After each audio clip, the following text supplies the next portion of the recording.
Syahidan Kasim hari ini tuan-tuan dalam kenyataan yang dikeluarkan, beliau mengatakan bahawa Datuk Seri Ismail Sabri sudah pun diputuskan sebagai poster boy Barisan Nasional, dan beliau mengatakan tindakan saya memaki. Saya pun tak tahu bila saya maki Ismail Sabri ni Yang saya tahu, saya membuat teguran demi teguran itu ada. Memaki belum sampailah ke tahap memaki ni. Memaki ni biasanya grup-grup Ismail Sabri ni yang banyak memaki kita ni. Kita belum sampai ada keperluan untuk memaki Perdana Menteri yang bakal mengakhirkan kerjaya politik dia tidak lama lagi. Jadi kita tak faham kenapa dia mengatakan kita memaki. Kita tak memaki, tuan-tuan. Dan kita juga nak jelaskan bahawa memang betul Majlis Kerja Tertinggi UMNO telah bersetuju sebulat suara untuk Datuk Seri Ismail Sabri diangkat menjadi poster boy. Kita tidak nafikan itu betul, tetapi itu sebelum Datuk Seri Ismail Sabri kantoi tuan-tuan, didapati telah menipu Majlis Kerja Tertinggi UMNO dengan mengatakan bahawa tidak ada perjanjian dengan Tan Sri Muhyiddin Yassin.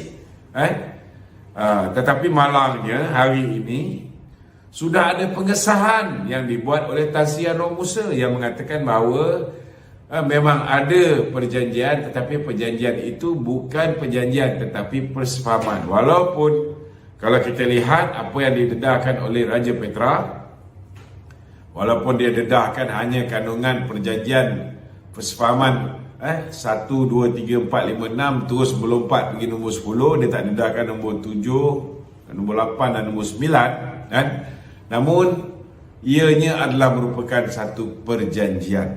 Dia sebut perjanjian persefahaman. Perjanjian lah maknanya. Betul tak? Dan bila ditanya kepada Perdana Menteri mengesahkan dengan mengatakan itu cerita lama. Jadi tuan-tuan, cerita lama ke cerita baru ke, pelanggaran disiplin parti sudah pun dilakukan. Namun begitu, tidak mustahil bahawa pelanggaran disiplin parti itu mungkin akan disweep under the carpet, provided ianya boleh MT UMNO pandang sebelah mata sekiranya Ismail Sabri kembali ke pangkal jalan dan menunaikan janji-janjinya untuk membubarkan parlimen dalam masa terdekat. Masa terdekat ni, yang kita faham masa terdekat ni maknanya paling lewat pun sehari selepas 16 September, iaitu Hari Malaysia. Tetapi kalau beliau berhajat nak pergi ke Ungar, menghadiri Ungar yang akan bermula pada 13 hari bulan September, maknanya beliau tidak akan berada di tanah air ketika kita menyambut ulang tahun Hari Malaysia pada tahun ini. Jadi itu sebabnya saya beranggapan sekiranya taktik delay dan kita pun tahu bahawa Datuk Seri Ismail Sabri telah terang-terang berkata bahawa pilihan raya akan diadakan pada bulan 3 tahun depan. Malah hari apa yang hari semalam bila timbalan Perdana Menteri Singapura bertanyakan kepada sahabat-sahabat menteri-menteri kabinet Ismail Sabri, menteri-menteri kabinet sebelum menjawab dia beritahu, jangan beritahu orang lain, dia beritahu bahawa pilihan raya akan diadakan tahun depan. Sebab mengikut pengetahuan pihak timbalan Perdana Menteri Singapura pun, mereka difahamkan bahawa pilihan raya akan diadakan tahun ini. Dia pun tahu apa yang dijanjikan pada parti ialah pilihan raya tahun ini. Tetapi ada pihak-pihak tertentu nak kencing, ada pihak-pihak tertentu menipu. Jadi kalau dah orang-orang dalam MKT UMNO pun tahu mereka akan dikencing, mereka akan ditipu, belum tentu wahai Syahidan Kasim Al-Governor Perlis belum tentu kedudukan Ismail Sabri sebagai poster boy itu akan kekal. Saya tak katalah akan digugurkan. Saya cuma minta supaya digugurkan. Ini kena faham Lokman Adam, siapalah Lokman Adam? Minta supaya diambil tindakan disiplin ke atas Ismail Sabri dan kedudukan beliau sebagai poster boy digugurkan sebab beliau melakukan pengkhianatan, menipu ahli Majlis Kerja Tertinggi UMNO, mengatakan tidak ada perjanjian, sedangkan hari ini dah bocor. Sudah boleh diambil tindakan disiplin. Dan yang kedua, ada satu lagi pelanggaran disiplin baru yang disahkan pula oleh Presiden PAS, iaitu mereka mengadakan rundingan di dalam gelap. Kita dalam Perhimpunan Agung Khas, dalam Perhimpunan Agung UMNO 2021, dalam mesyuarat MKT, mesyuarat Biro Politik, mesyuarat Top 5, semua setuju bahawa kita akan go solo. Tetapi mereka mengadakan perbincangan sulit, gelap dengan PAS, dengan bersatu untuk membentuk satu pasukan menentang Pakatan Harapan bersama dengan PAS dan bersatu dalam pilihan raya umum ke-15. Apa benda ni cerita ni? Jadi itu adalah pelanggaran disiplin yang kedua. Itu sebabnya Syahidan Kasim kita faham lah kita faham Anwar Musa kurang-kurang dah ada juga track record bela Ismail Sabri ni.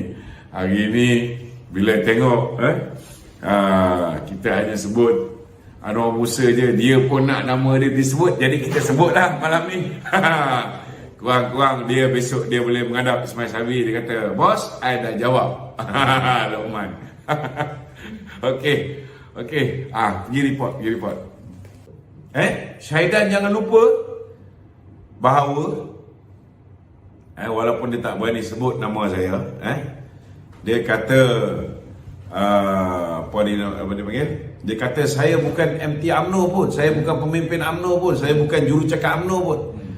Syahidan jangan lupa bahawa saya telah pun kehilangan jawatan MT UMNO ini kerana beliau telah melakukan pengkhianatan dengan mengangkat tangan di dalam mesyuarat Majlis Kerja Tertinggi UMNO untuk meminta supaya saya dipecat, sedangkan beliau bukan seorang ahli Majlis Kerja Tertinggi yang menang bertanding, dia kalah dalam pemilihan parti, dan beliau juga bukanlah ahli Majlis Kerja Tertinggi UMNO yang kata orang tu apa? Dipilih ataupun dilantik oleh Datuk Seri Zahid Hamidi, Presiden UMNO. Tidak. Tidak. Jadi memandangkan nampak gaya dia pun risau juga nak sebut nama kita, takut kita ni saman dia kan. Jadi saya nanti akan bincang dengan peguam saya.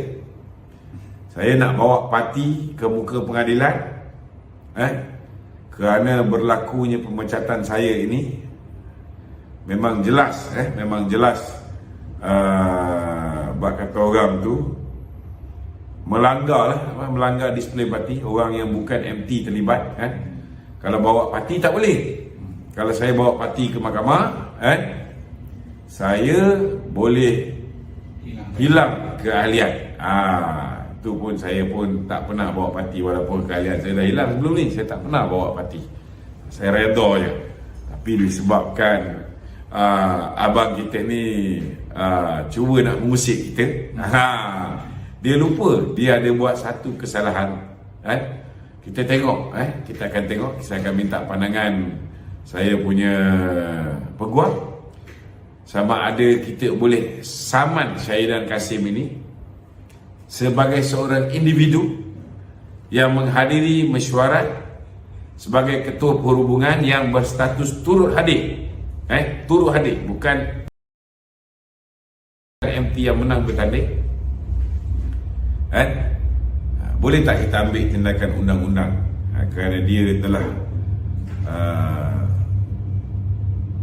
menyalahgunakan kedudukan beliau, masuk di dalam mesyuarat tak sepatutnya angkat tangan, dia telah mengangkat tangan. Kita akan tengok mana ruang kita boleh saman dia pula. Okey? Alright. Okey Tok, Syahidan juga kata Tok Titah Agung saya akan jadikan panduan tu. Itu je sebenarnya. Dia nak tunjuk bahawa dialah salah seorang daripada ahli jawatan kuasa pengampunan. Jadi jangan main-main dengan aku. Itu je mesej dia. Dia tak tahu bahawa jawatan dia sebagai menteri wilayah tu pun dipinjamkan sementara saja. Bagaimana Ismail Sabri merupakan Perdana Menteri interim ataupun Perdana Menteri sementara, dia jadi Perdana Menteri sementara kerana Presiden UMNO berhadapan dengan pendakwaan terpilih. Dia menjadi Presiden sementara atau Perdana Menteri sementara kerana timbalan Presiden UMNO adalah merupakan seorang ahli Dewan Undangan Negeri, bukan ahli Parlimen. Dah tak ada pilihan, maka parti mengangkat dia sebagai Perdana Menteri. Maknanya selepas ini bila Presiden dah tak ada masalah, ataupun bila timbalan Presiden sudah menjadi ahli Parlimen, kedudukan sebagai Perdana Menteri itu boleh beralih tangan kepada orang yang lebih berhak daripada Ismail Sabri naib Presiden UMNO. Jangan lupa tu. Syahdan Kasim pun kena ingat juga. Sekarang ni dia mengampu Mae, memanglah Mae angkat dia. Dia mengampu Muhyiddin, memanglah Muhyiddin pun nak supaya dia diangkat menjadi menteri. Betul tak? Selepas pilihan raya ke-15, silap-silap Muhyiddin pun bukan ahli Parlimen lagi. Selepas pilihan raya yang ke-15, Ismail Sabri hampir pasti bukan seorang Perdana Menteri lagi. Jadi janganlah lupa, jangan lupa. Dan beliau pun kota senator dia pun dah habis. Kalau dia tak bertanding pilihan raya akan datang, dia tak boleh jadi menteri lagi. Jadi tak payahlah mendabik dada sangat. Mentang-mentanglah ada kuasa sikit, sama ada nak membantu pengampunan Datuk Seri Najib ataupun tidak, tak payahlah mendabik dada sangat. Kuasa tu hanya dipinjamkan sementara oleh Allah SWT. Bila-bila masa saja, kuasa tu boleh ditarik. Jangan sampai Allah Ta'ala tarik nyawa dia ketika dia masih lagi ada kuasa sebagai lembaga pengampunan. Tiba-tiba baru nak mundi je. Jangan main-main kuasa Allah Ta'ala ni kan. Jadi jangan terlalu takbur. Seolah-olah macam dia cukup berkuasa nak memenjarakan Datuk Najib ataupun nak bagi pengampunan pada Datuk Najib. Okey.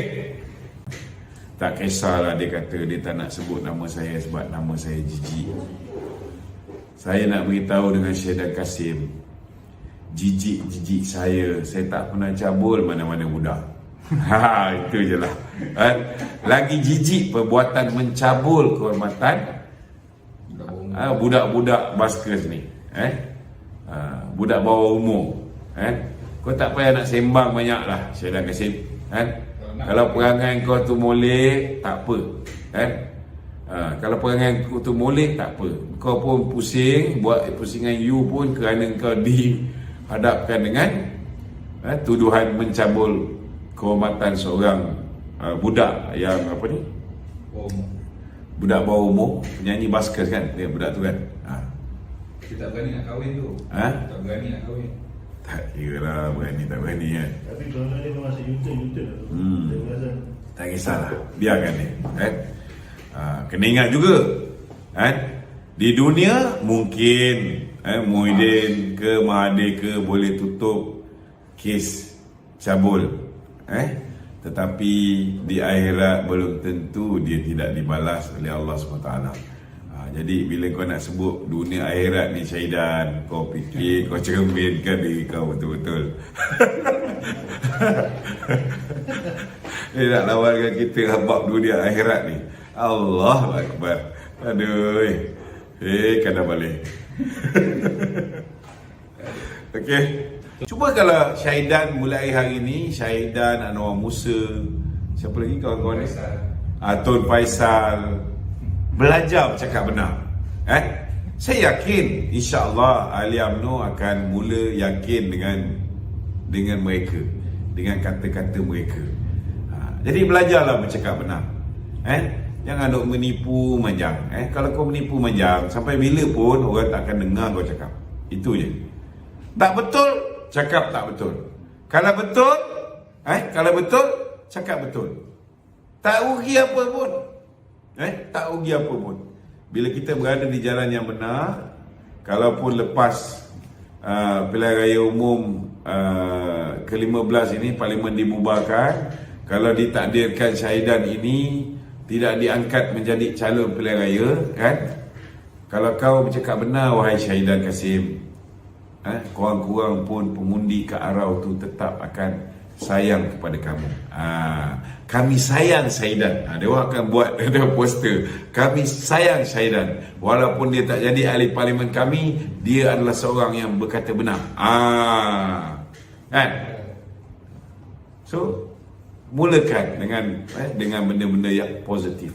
Belajar bercakap benar, insya-Allah. Ni nak beritahu dengan Syahidan, kau ada jawatan Governor Negeri Melaka ke, Governor Negeri Perlis ke, jawatan Ketua Perhubungan ke, pengurusi Barisan Nasional Negeri ke, Ketua UMNO bahagian Arau ke, tapi kalau orang tak yakin dengan apa yang kau cakap, tak guna dan tak guna. Tak guna, satu apa pun tak guna. Lebih baik macam saya ni, ahli UMNO biasa. Nak bertanding MT balik pun kena tunggu lagi 11 tahun baru boleh bertanding MT sebab perbuatan kamu mengangkat tangan ketika saya nak dipecat. Walaupun saya tak ada jawatan, kurang-kurangnya saya dapat menyumbang lebih baik daripada kamu. Kalau tak nak kata lebih baik daripada MT yang sedia ada ni, tapi setidak-tidaknya saya dah menyumbang untuk mempertahankan parti ni lebih baik sikit daripada kamu. Itu pun dah satu kepuasan pada diri saya. Tak perlu ada jawatan pun.